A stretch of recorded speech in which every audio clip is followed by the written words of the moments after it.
Trump, इराणचे राज्यकर्ते आणि इस्रायलचा नेतन्याहू यांना आम्ही एका टेबलावर आणलं आणि जगामध्ये शांततेचा संदेश दिला.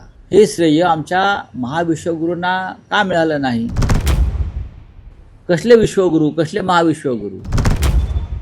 पाकिस्तानला जी प्रतिष्ठा यामुळे प्राप्त झाली त्याला जबाबदार नरेंद्र मोदी आहेत आणि त्यांचं सरकार आहे भंपक आणि डरपोक. हे श्रेय नरेंद्र मोदींनी घ्यायला पाहिजे होते. हे श्रेय भारताला मिळायला पाहिजे होतं. इतका मोठा देश महाविश्वगुरूला मिळायला पाहिजे होतं की आम्ही हे युद्ध थांबवलं. युद्धात मध्यस्थी करण्याचं श्रेय पाकिस्तानला जात आहे.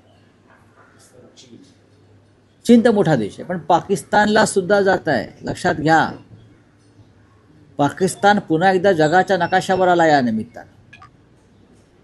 हे श्रेय नरेंद्र मोदींनी घ्यायला पाहिजे होतं. हे श्रेय भारताला मिळायला पाहिजे होतं. इतका मोठा देश महाविश्वगुरूला मिळायला पाहिजे होतं की आम्ही हे युद्ध थांबवलं. ट्रम्प, इराणचे राज्यकर्ते आणि इस्रायलचा नेतन्याहू यांना आम्ही एका टेबलावर आणलं आणि जगामध्ये शांततेचा संदेश दिला.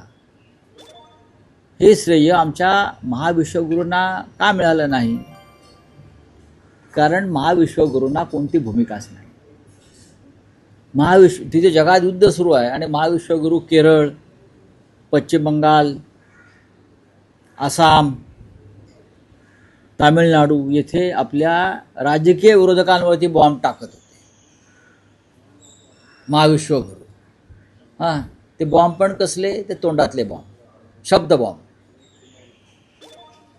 आणि यांची हत्यारं काय महाविश्वगुरूची? निवडणूक आयोग,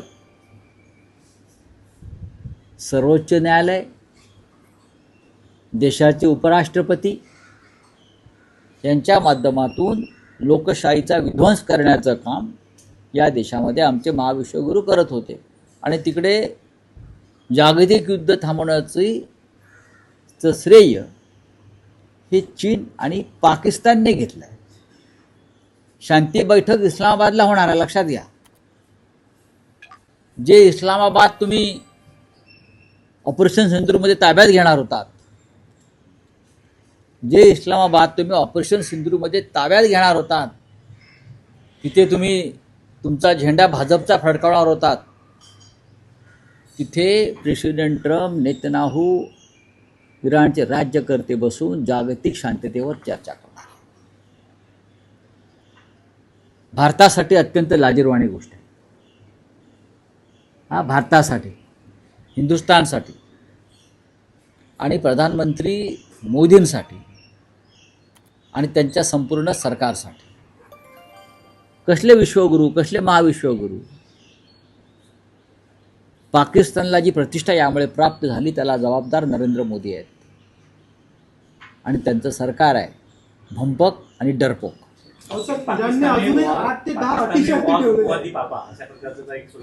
म्हणजे खऱ्या अर्थानं रुकवादी पापा. युक्रेन आणि रशियाचं युद्ध सुरूच आहे, वॉर रुकवादीवाले. आणि आत्ता या क्षणी प्रेसिडेंट ट्रम्प जर पाकिस्तानचे आभार मानत असेल तर ही भारताला मारलेली चपराक आहे, मोदींना मारलेली चपराक आहे. प्रेसिडेंट ट्रम्प हे जर पाकिस्तानला थँक्यू म्हणत असतील, चीनला थँक्यू म्हणत असतील, आणि हे दोन्ही आमचे शत्रू राष्ट्र आहेत, लक्षात घ्या, तर ही भारताला मारलेली सगळ्यात मोठी चपराक मोदी काळामध्ये आहे. खरं म्हणजे मोदीने आता सत्तेवर राहण्याचा अधिकारच नाही. बोला. नाही पण राऊत साहेब, तुम्हाला असं वाटतं की इराण बाबतीत भूमिका घेतली नाही, युद्ध बाबतीत भूमिका घेतली नाही, हे आपल्याला भोवलं किंवा मोदींना भोवलं? इराण हा भारत आहे. भारताची परिस्थिती, अवस्था या काळामध्ये मोदींमुळे डरपोक उंदरासारखी झाली.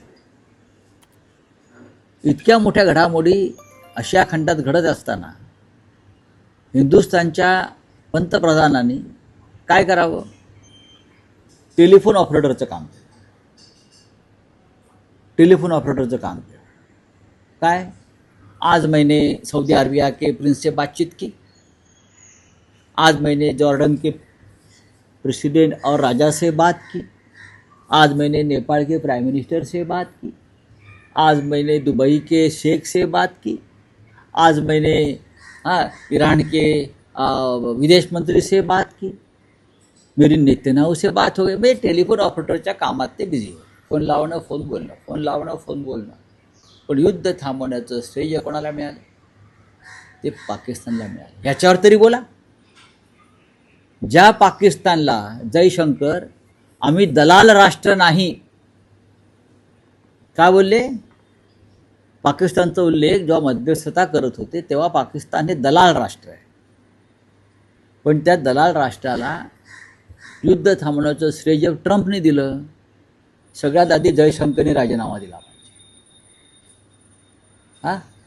तुम्ही आपल्या शत्रूला कमी लेखताय, लक्षात घ्या.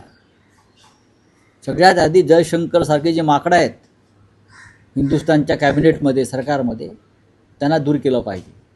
त्यांच्यामुळे या देशाची नाचक्की झालेली आहे.